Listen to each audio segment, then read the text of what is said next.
Hi, my name is Dr. Emad Guirguis, or Dr. Emad G is easier to say.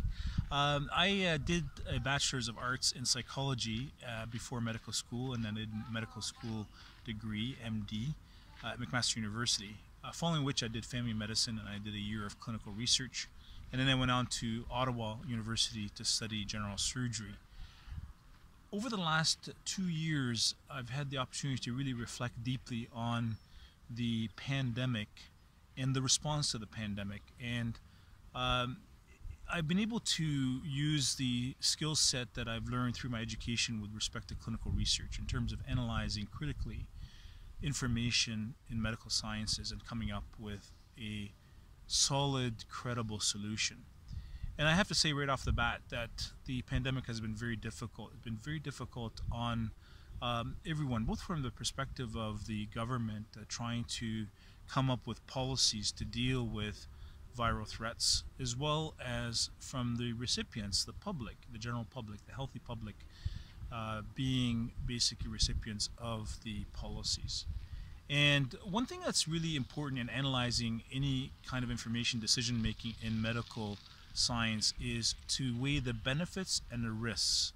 So if you look at, for example, lockdowns, isolation, mask wearing, inoculations, you have to say, are those benefits proven to outweigh the potential side effects or harm?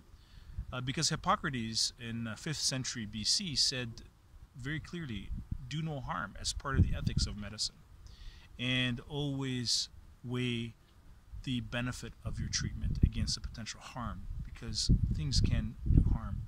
So when one reflects over the last 2 years, one has to just say, do we really have solid evidence that the really restrictive measures that were taken really were beneficial as far as protecting the general public? And I think the verdict is yet to be out, and many would say that potentially they weren't so beneficial.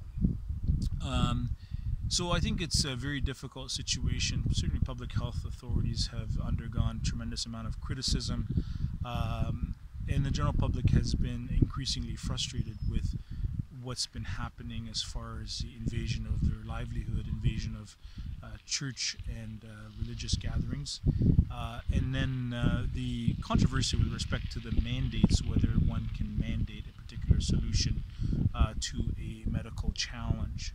And so as I reflect over the last 2 years, my conclusion is that it's been a very difficult 2 years. I think that the verdict is not out as yet, as we haven't had enough time to evaluate everything, but so far there are some concerns about the benefit-risk ratio of some of the measures that have been taken.